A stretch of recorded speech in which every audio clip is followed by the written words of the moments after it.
9 keutamaan membaca Al-Quran. Pertama, Al-Quran merupakan salah satu zikir yang paling utama. Rasulullah SAW pernah bersabda, "Amma ba'du, fa inna khairal hadithi kitabullah." Amma ba'du, sesungguhnya sebaik-baik ucapan adalah kitabullah. Hadis riwayat Muslim. Imam Syafi'i rahimahullahu ta'ala dan ulama lainnya berpendapat bahwasanya membaca Al-Quran merupakan zikir yang paling utama. Kedua, Al-Quran akan memberikan syafaat kepada pembacanya. Rasulullah SAW pernah bersabda, "Iqra'ul Qur'ana fa innahu ya'ti yawmal qiyamati syafi'an li ashabihi." Bacalah Al-Quran karena ia akan datang pada hari kiamat memberikan syafaat kepada pembacanya. Hadis riwayat Muslim. Ketiga, membaca satu huruf Al-Quran akan memperoleh 10 kebaikan. Rasulullah SAW pernah bersabda, "Man qara'a harfan min kitabillahi falahu bihi hasanatun wal hasanatu bi'ashri amthaliha. La aqulu alif lam mim harfun, walakin alifun harfun, wa lamun harfun, wa mimun harf." Barang siapa yang membaca satu huruf dari kitabullah, maka ia akan mendapatkan satu kebaikan dengan huruf itu. Dan satu kebaikan akan dilipat gandakan menjadi 10. Aku tidaklah mengatakan alif lam mim itu satu huruf, melainkan alif satu huruf, lam satu huruf, dan mim satu huruf. Hadis riwayat At-Tirmidzi. Keempat, orang yang mahir membaca Al-Quran akan bersama para malaikat. Rasulullah SAW pernah bersabda, "Al-mahiru bil-Qur'ani ma'as safaratil kiramil bararah, walladhi yaqra'ul Qur'ana wa yatata'ta' fihi, wa huwa alaihi syaqqun lahu ajrani." Orang yang lancar membaca Al-Quran akan bersama malaikat utusan yang mulia lagi berbakti. Sedangkan orang yang membaca Al-Quran dengan terbata-bata lagi berat, maka ia akan mendapatkan 2 pahala. Hadis riwayat Muslim. Kelima, pembaca Al-Quran seperti orang yang bersedekah.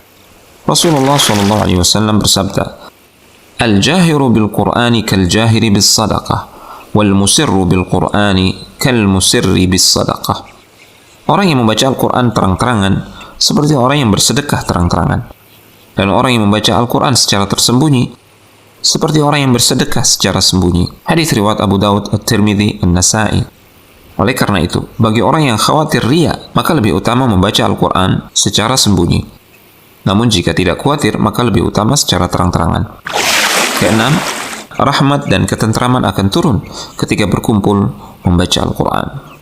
Rasulullah SAW bersabda, "Majtama'a qaumun fi baitin min buyutillah yatluna kitaballah wa yatadarasunahu bainahum illa nazalat 'alaihimus sakinah wa ghashiyatuhumur rahmah wa haffathumul malaikatu wa dzakarahumullahu fi man 'indah."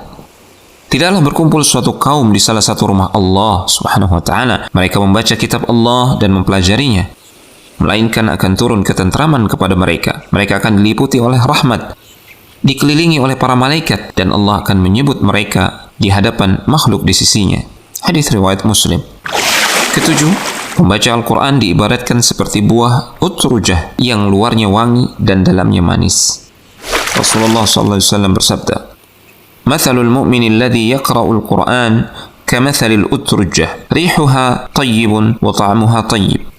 ومثل المؤمن الذي لا يقرأ القرآن كمثل التمرة لا ريح لها وطعمها حلو ومثل المنافق الذي يقرأ القرآن مثل الريحانة ريحها طيب وطعمها مر ومثل المنافق الذي لا يقرأ القرآن كمثل الحنظلة ليس لها ريح وطعمها مر." Al-Bukhari. Perumpamaan orang mukmin yang membaca Al-Quran adalah seperti buah utrujah, aromanya wangi dan rasanya enak.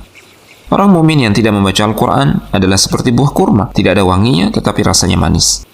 Orang munafik yang membaca Al-Quran adalah seperti tumbuhan raihanah, kemangi, aromanya wangi tapi rasanya pahit. Sedangkan orang munafik yang tidak membaca Al-Quran adalah seperti tumbuhan hamdalah, tidak ada wanginya dan rasanya pahit. Hadis riwayat Al-Bukhari dan Muslim. Kedelapan, membaca 1 atau 2 ayat Al-Quran lebih baik daripada memperoleh 1 atau 2 ekor unta yang besar.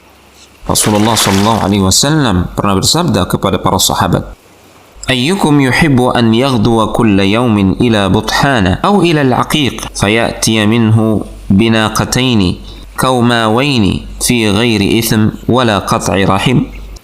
فقلنا يا رسول الله صلى الله عليه وسلم نحب ذلك. قال أفلا يغدو أحدكم إلى المسجد فيعلم أو يقرأ آيتين من كتاب الله عز وجل خير له من ناقتين وثلاث خير له من ثلاث وأربع خير له من أربع ومن أعدادهن من الإبل. Siapakah di antara kalian yang suka berangkat pagi setiap hari ke Bathan atau Aqiq dan pulangnya membawa 2 unta yang besar punuknya tanpa melakukan dosa dan memutuskan tali silaturahim? Para sahabat menjawab, wahai Rasulullah SAW, kami suka hal itu. Beliau bersabda, tidak adakah salah seorang di antara kalian yang pergi ke masjid lalu ia belajar atau membaca 2 ayat Al-Quran yang sesungguhnya hal itu lebih baik daripada memperoleh 2 ekor unta, 3 ayat lebih baik daripada 3 ekor unta, dan 4 ayat lebih baik daripada 4 ekor unta. Dan jika 4 ayat atau lebih, dia tetap akan mendapatkan pahala yang lebih baik. Hadis riwayat Muslim. 9. Tanda cinta kepada Allah adalah mencintai Al-Quran. Ibnu Mas'ud radhiyallahu ta'ala anhu pernah berkata, barang siapa yang ingin dicintai oleh Allah subhanahu wa ta'ala dan Rasulnya, maka perhatikanlah. Jika ia mencintai Al-Quran, berarti ia mencintai Allah dan Rasulnya. Hadis riwayat At-Tabrani. Utsman bin Affan radhiyallahu ta'ala anhu pernah berkata, kalau sekiranya hati kita bersih, tentu kita tidak akan pernah bosan membaca kitabullah. Semoga Allah subhanahu wa ta'ala menganugerahkan kepada kita kecintaan untuk membaca Al-Quran dan mempelajarinya, serta mengamalkan kandungannya.